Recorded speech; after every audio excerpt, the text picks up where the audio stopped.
Hi అండి. అందరికీ నమస్కారం. Welcome to my channel. ఈ వీడియోలో ఏపీ ప్రభుత్వ ఉద్యోగులకు మరియు పెన్షన్‌లకు 2018 నుండి 2024 వరకు జమయ్యే పెండింగ్‌లో ఉన్నటువంటి డీఏ, డీఆర్ అరియర్స్ లిస్ట్ విడుదల. సో, దీనికి సంబంధించిన పూర్తి వివరాలైతే వీడియోలో తెలుసుకుందాము. వీడియో అయితే ఎక్కడ గాని స్కిప్ చేయకుండా ఎండ్ వరకు చూసేయండి. అప్పుడే ఇన్ఫర్మేషన్ పూర్తిగా అర్థమవుతుంది. అలాగే వీడియో చూస్తున్న ప్రతి ఒక్కరు వీడియోకి లైక్ చేయండి ఫ్రెండ్స్. ఈ వీడియోని తోటి ఉద్యోగ, పెన్షన్ మిత్రులతో అయితే షేర్ చేయండి. కొత్తగా మన ఛానల్‌ని చూస్తున్నవారు ఇంకా ఎవరైనా సబ్స్క్రైబ్ చేసుకోకుంటే వెంటనే మన ఛానల్‌ని సబ్స్క్రైబ్ చేసుకోండి.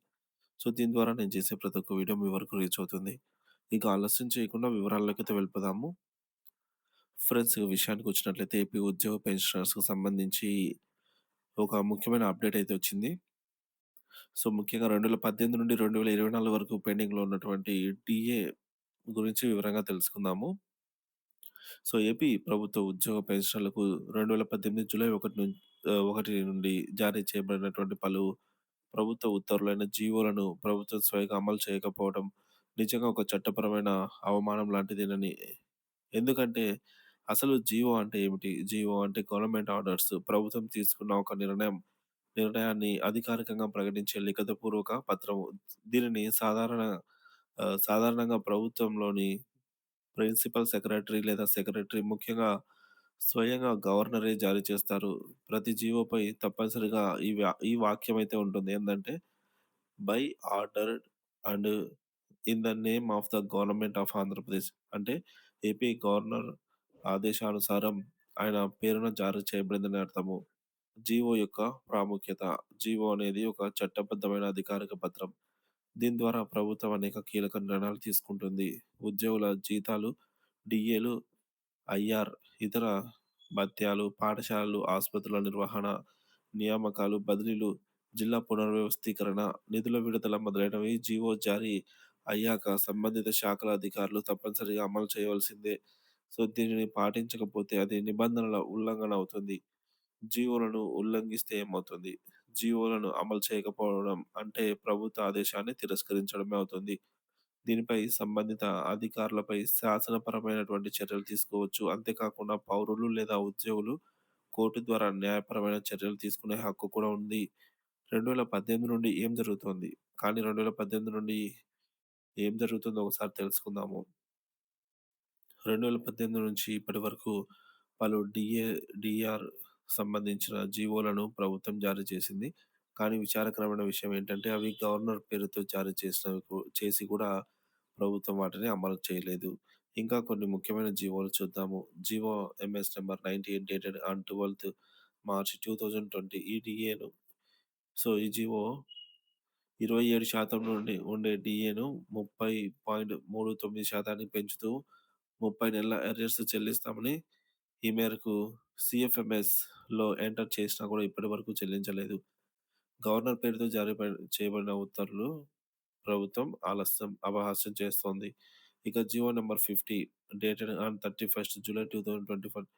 సో, ఈ జీవోలో ఉన్న దాని ప్రకారంగా డీఏ అనేది 30.39% నుంచి 35.53% పెంచింది. సో, ఈ చెల్లింపుల విషయంలో కూడా అదే పరిస్థితే. చెల్లింపులైతే జరగలేదు. జీఓఎంఎస్ నంబర్ 66 డేటెడ్ ఆన్ 23 మే 2022 ఈ జీవో కూడా ఈ జీవోని కూడా డీఏని పెంచి వారి తాలూకా అరియర్స్‌ను 3 సమాన వాయిదాల్లో చెల్లిస్తామని చెప్పింది.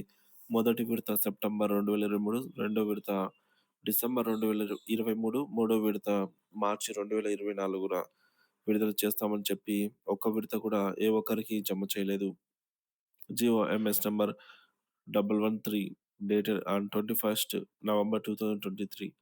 సో, ఈ జియో ప్రకారంగా డీఏ, డీఆర్ అనేది సో, 22.75% నుంచి 26.39% పెంచుతూ 3 వాయిదాల్లో వీటి తాలూకా అరియర్స్‌ను ఏప్రిల్ 2024, జూలై 2024, అక్టోబర్ 2024లో చెల్లిస్తామని చెప్పి అవి కూడా అమలు చేయలేదు.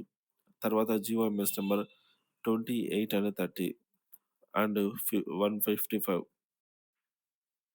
సో, డేటెడ్ ఆన్ 20థ్ మార్చ్ 2024.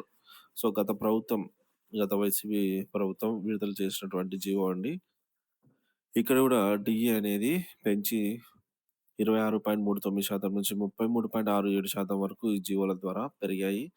వీటి తాలూకా వాయిదాలు కూడా ఏ ఒక్కటి కూడా ప్రభుత్వం చెల్లించలేదు. పీఆర్‌సీ 2022 సంగతి కూడా అంతే. పీఆర్‌సీ 2022 సంగతి కూడా ఈ విధంగానే ఉంది. 2018 పీఆర్‌సీని 2022 పీఆర్‌సీగా నామకరణం చేసి జీవో నంబర్ 106 ప్రకారంగా అరియర్స్ చెల్లిస్తామని వాగ్దానం చేశారు. కానీ ఇప్పటివరకు ఒక్క రూపాయి కూడా ఏ ఒక్కరి ఖాతాలో కూడా జమ కాలేదని పరిస్థితి నెలకొంది. ప్రభుత్వమే చట్టాన్ని ఉల్లంఘిస్తే ఎలా? ప్రభుత్వమే తమ సొంత జీవోలను ఉల్లంఘించడం అంటే చట్టాన్ని తానే తుంగలో తొక్కినట్టవుతుంది. సో, ప్రజలపై చట్టం కఠినంగా అమలు చేస్తూ ప్రభుత్వంపై మాత్రం మినహాయింపా? ఇదే ప్రశ్న ఉద్యోగులు, పెన్షనర్లు ఇప్పుడు అడుగుతున్నారు. గత ప్రభుత్వం జీవోలు ఇచ్చి అమలు చేయకపోవడం ఒక సాంప్రదాయంగా మారింది. ఇప్పుడు కూటమి ప్రభుత్వం కూడా అదే మార్గంలో నడుస్తోంది అని ఈ మేరకు ఆవేదన వ్యక్తం చేస్తున్నారు. ఈ యొక్క 16 నెలల తర్వాత ఒక్క డీఏ మాత్రమే ఇస్తూ సో, కూటమి ప్రభుత్వం అధికారంలోకొచ్చి 16 నెలలు పూర్తయిన తర్వాత ఒక్క డీఏ మాత్రమే ఇస్తూ రిటైర్మెంట్ సమయంలో లేదా మరణించినప్పుడు మాత్రమే అరియర్స్ చెల్లిస్తామనే విధంగా జీవో 61, 62లు జారీ చేయడం ఉద్యోగుల మనోభావాలను చాలా భారీగా అయితే గాయపరిచాయి. 3 వాయిదాల్లో ఇచ్చిన ప్రభుత్వం చెడ్డదా? 4 వాయిదాలు ఇచ్చి ఈ ప్రభుత్వం ఆహ్, మిన్నవుతుందా? ఇది ఉద్యోగుల ఆవేదన అన్నమాట. సో, ఏదైతేనేం అమలు పరిస్తే జీవోలో ఉంటే మాత్రం ఏం రాదు. సో, అది అమలు పరిచినప్పుడు మాత్రమే ఉద్యోగుల పెన్షన్‌ల ఖాతాల్లో జమ అయినప్పుడు మాత్రమే అది ఉపయోగమైతే ఉంటుంది. ప్రభుత్వం ఉద్యోగులను, పెన్షనర్లను చిన్న చూపు చూస్తుంది ఇవ్వకుండా అనే భావన భారీగా అయితే విస్తరిస్తోంది. సో, చెల్లింపులు చేయకుండా. ఈ మేరకు ఇప్పటికే 3 డీఏలు, పీఆర్‌సీ, ఐఆర్ బకాయిలున్నాయి.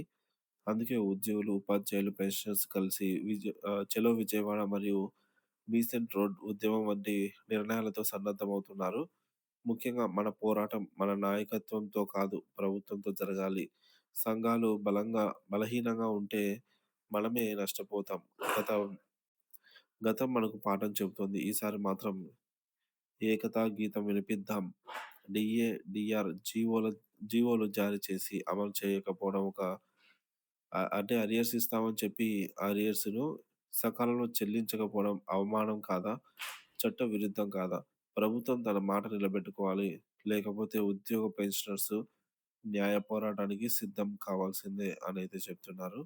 ఈసారి ఉద్యోగ పెన్షనర్స్ చాలా గట్టిగా నిర్ణయించుకున్నారు. ఈ జీవోలు విడుదల చేయడము, 3 సమాన వాయిదాలు అనడము, వాటిలో ఏ ఒక్కటి కూడా అమలు పరచకపోవడంతో ఉద్యోగ పెన్షనర్స్ విసిగిపోతున్నారు. ఈసారి గనుక ఖచ్చితంగా ఈ ప్రభుత్వం మళ్ళీ సవరణ చేసి జీఓఎంఎస్ నంబర్ 62 63 విడుదల చేసింది. వాటిలో కూడా 4 వాయిదాల్లో ముఖ్యంగా 2026 లోపు 10% సో, మిగతా 3 సమాన వాయిదాలు తర్వాత చెల్లిస్తామని చెప్పి జీవోలో స్పష్టంగా చేసింది. కానీ వీటిని కూడా ఈ విధంగా మునుపటి ప్రభుత్వంలాగా జీవోలకే పరిమితం చేస్తే ఖచ్చితంగా ఈసారి ఉద్యమం బాట తప్పదండి. ఇక ఇప్పటికే చాలామంది కేసులు వేసి పరిస్థితిలో కూడా చూసాము. సో, ఖచ్చితంగా ఈసారి ఉద్యోగులకు ఈ బకాయిలు ఏవైతే ఉన్నాయో అవన్నీ కూడా ఏ విధంగా రాబట్టుకోవాలో తెలిసిపోయింది. సో, 100% ఖచ్చితంగా ఈసారి న్యాయపరంగా చర్యలైతే తీసుకుంటారు. న్యాయంగానే ప్రభుత్వం మీద పోరాటం కూడా ఈ మేరకు జరగవచ్చు.